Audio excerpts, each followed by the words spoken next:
እንደምን አላችሁ? እኔ አለው እግዚአብሔር ይመስገን ደህና ነኝ። ዛሬም በጠቃሚና በአዲስ ፕሮግራም በድጋሜ ተገናኝተናል።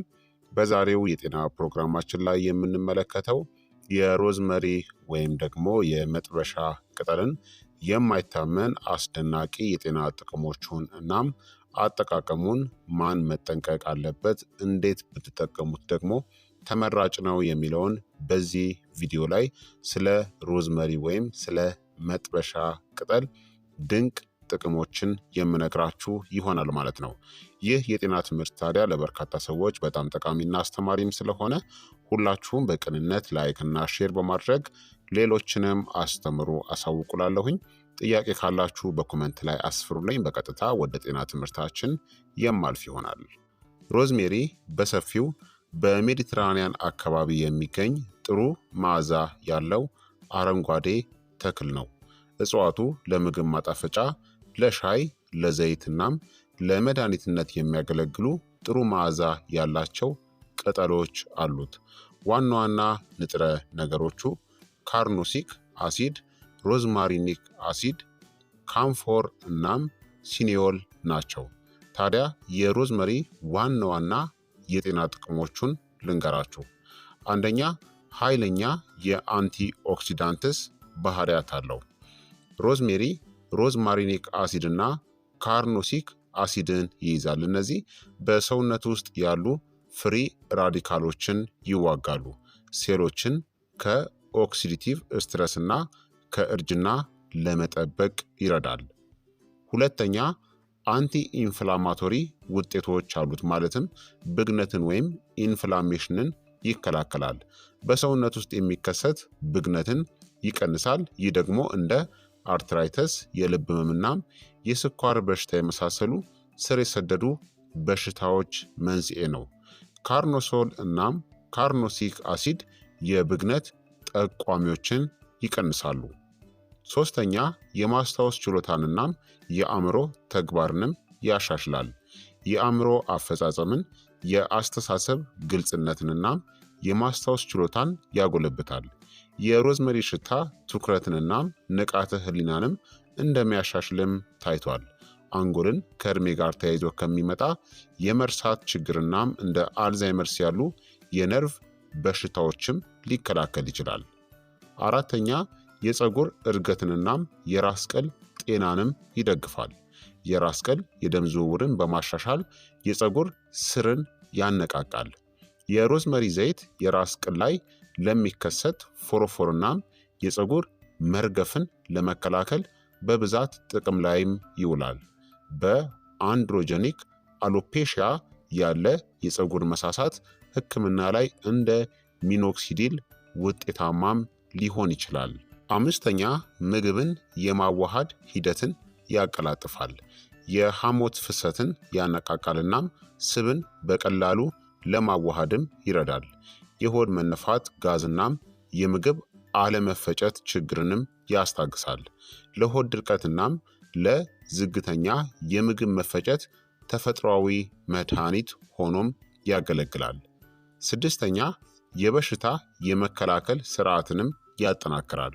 በውስጡ ያሉት አንቲኦክሲዳንትና አንቲ ኢንፍላማቶሪ ውህዶች ሰውነትን ከበሽታዎች ለመከላከልም ይረዳሉ። የነጭ የደም ሴሎችን እንቅስቃሴን ሊያሳድግም ይችላል። ሰባተኛ፣ የልብ ጤናንም ይደግፋል። የደም ዝውውርን ያሻሽላል እናም ኮሌስትሮል እንዳይከማችም ይቀንሳል። የአንቲ ኢንፍላማቶሪ ውጤቶቹ የልብ ህብረ ህዋሳትን ለመጠበቅም ይረዳሉ። በደም ስር ማስፋፋት ባህሪው ወይም ደግሞ ቫሶ ዲሌቲንግ ፕሮፐርቲው ምክንያት የደም ግፊትን በትንሹም ሊቀንስ ይችላል። ስምንተኛ፣ ስሜትን ያሻሽላል እናም ውጥረትንም ይቀንሳል። የሮዝመሪ ዘይት መዓዛን መተንፈስ የኮርቲሶል ወይም ደግሞ የጭንቀት ሆርሞን መጠንንም ሊቀንስ ይችላል። መረጋጋትን፣ የአእምሮ ሚዛንንናም መጠነኛ የጸረ ጭንቀት ውጤቶችንም ያበረታታል። ዘጠነኛ፣ ጸረ ተዋሲያንናም ጸረ ባክቴሪያ ባህሪያትም አለው። እንደ ኢኮላይ፣ ሳልሞኔላ እናም ስታፊሎኮከስ ያሉ ባክቴሪያዎችንም ይዋጋል። በምግብ ጥበቃ እናም እንደ ተፈጥሯዊ የጽዳት ንጥረ ነገርም ጠቃሚ ነው። በአፍ ውስጥ የሚገኙ ጎጂ ባክቴሪያዎችን በመቀነስ የአፍ ጤናንም ሊደግፍ ይችላል። አስረኛ ህመምንናም የጡንቻ ቁርጥማትንም ያስታግሳል። ለመገጣጠሚያ ህመም፣ ለጡንቻ ቁርጥማትናም ለአርትራይተስ ማስታገሻነት በሚቀባ ቅባት ወይም ደግሞ ዘይት ውስጥም ጥቅም ላይም ይውላል። እንደ መጠነኛ የህመም ማስታገሻም ያገለግላል። 11ኛ የጉበትን የማጣራት ሂደትንም ይደግፋል። ዲቶክሲፋይ ያደርጋል ሰውነታችንን። የጉበትን ተግባርንናም የሐሞት ምርትንም ያነቃቃል። ካርኖሶል እናም ሮዝማሪኒክ አሲድ የጉበት ሴሎች እንዲያድጉ እናም የጉበትን የማጣራት ሂደትንም ይደግፋሉ። 12ኛ የመተንፈሻ አካላትን ጤናንም ያሻሽላል። የሮዝመሪ ዘይት ለሳል፣ ለአፍንጫ መዘጋትናም ለአስም በእንፋሎት መታጠብ ውስጥ ጥቅም ላይም ሊውል ይችላል። የአንቲ ኢንፍላማቶሪ ባህሪው የአየር መንገዶችን የመተንፈሻ አካላት አየር መንገዶችን ለመክፈትም ይረዳል። 13ኛ ካንሰርንም ለመከላከል ይረዳል። የመጀመሪያ ጥናቶችም እንደሚያሳዩት የሮዝመሪ ውህዶች የካንሰር ሴሎችን በተለይም የጡት የትልቁ አንጀትናም የሉኪሚያ እድገትንም ሊገቱ ይችላሉ። ይህም የኦክሲዲቲቭ ውጥረትንናም ብግነትንም በመቀነስ የሚሆን ነው። 14ኛ የደም ስኳርንም ለመቆጣጠር ይረዳል። የኢንሱሊን ሴንሲቲቪቲን ያሻሽላል እናም በጾም ጊዜ የሚለካውን የደም ስኳር መጠንንም ሊቀንስ ይችላል። በተፈጥሯዊ መንገድ አይነት 2 የስኳር በሽታን ለመቆጣጠርም በጣም ጠቃሚ ነው። ስለዚህ ሮዝመሪ እጅግ በጣም ዘርፈ ብዙ የጤና ጥቅሞችም አሉት። ይህንን ማወቅ አለባችሁ። እስከ ዛሬ ድረስ የማትጠቀሙት ከሆነ በጣም ተሸውዳችኋል። በጣም ብዙ ጥቅሞች አምልጧችኋል ማለት ነው። ስለዚህ ሮዝመሪን በመጠኑ በአመጋገባችሁ ውስጥ ማካተት ይኖርባችኋል ማለት ነው።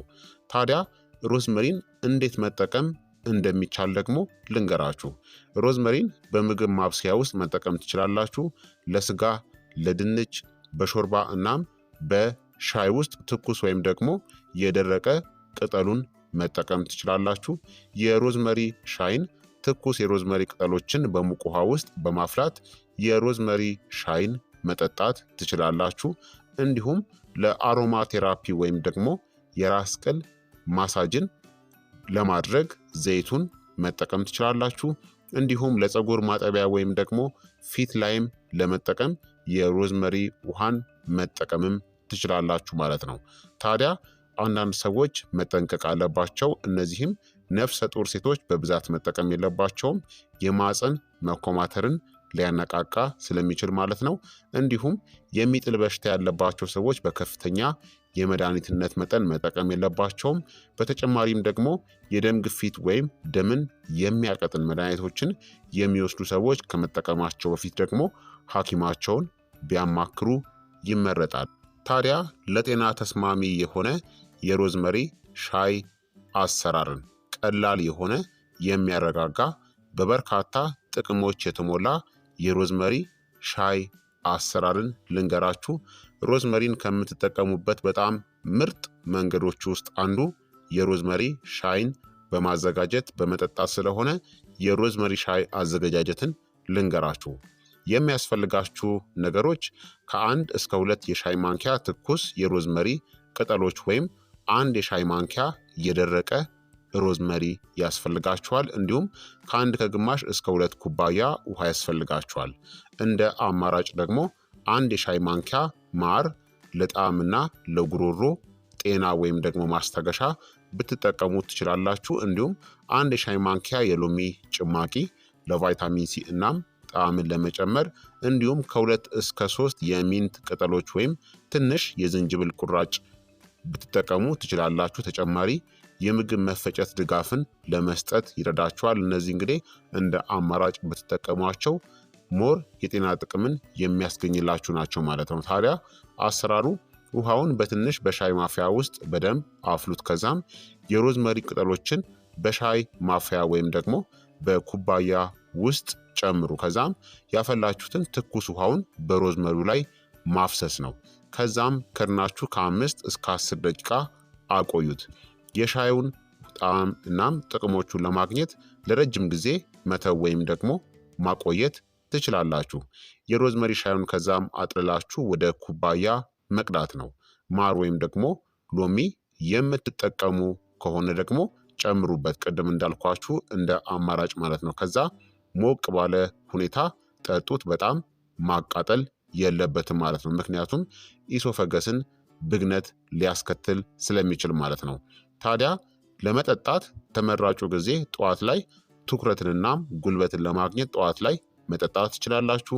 እንዲሁም ከምግብ በኋላ የምግብ መፈጨትን ለማሻሻል እናም የሆድ መነፋትን ለመቀነስ መጠቀም ትችላላችሁ። ከመተኛታችሁ በፊትም ለመረጋጋት ከሚንት ወይም ደግሞ ከካሞሜል ጋር ከተቀላቀለ በኋላ ከመተኛታችሁ በፊትም መጠጣት ትችላላችሁ ማለት ነው። ታዲያ በቀን ከ1 እስከ 2 ኩባያ መጠጣት በቂ ነው። ከዛ በላይ አትጠጡ።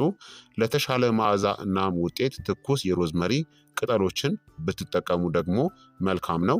ትኩስ ሮዝመሪን ደግሞ እርጥብ በሆነ ወረቀት ወይም ደግሞ ላስቲክ ጠቅልላችሁ በማቀዝቀዣ ወይም ደግሞ በፍሪጅ ውስጥ ማከማቸት ትችላላችሁ፣ ለረጅም ጊዜ ሳይደርቅባችሁ ማለት ነው። ስለዚህ በዚህ መልኩ የሮዝመሪ ሻይን በማዘጋጀት መጠጣት ትችላላችሁ። የሮዝመሪ ሻይ ሮዝመሪን ለመጠቀም በጣም ምርጡ የአጠቃቀም መንገድ ነው ማለት ነው። ስለዚህ ክቡራትና ክቡራን ተመልካቾቼ የዛሬው የጤና ትምህርት እንግዲህ ይህንን ይመስል ነበረ። ስለ ሮዝመሪ ወይም ደግሞ ስለ መጥበሻ ቅጠል እጅግ በጣም ድንቅ ጥቅሞች ነግሬያችኋለሁ ማለት ነው። ከዛሬው ጀምሮ ከቻላችሁ በሳምንት 3 እና 4 ጊዜ በአመጋገባችሁ ውስጥ በማካተት ከሮዝመሪ እጅግ በጣም ድንቅ የሆኑ ጥቅሞችን እንድታገኙ ይረዳችኋል ማለት ነው። ይህ የጤና ትምህርት ታዲያ ለበርካታ ሰዎች በጣም ጠቃሚና አስተማሪ ስለሆነ ሁላችሁም በቅንነት ላይክ እና ሼር በማድረግ ሌሎችንም አስተምሩ አሳውቁላለሁኝ። ከዚህ ቪዲዮ ጋር በተያያዘ ደግሞ ጥያቄ ካላችሁም ሀሳብ አስተያየት ካላችሁም በኮመንት ላይ አስፍሩልኝ። ላይክ እና ሼር ሳታደርጉ በፍጹም እንዳትወጡ። በቀጣይ የጤና ትምህርት እስከምንገናኝ እኔንም እናንተንም ቸር ያቆየን። መልካም ጊዜ፣ መልካም ቆይታ። ቻው ቻው።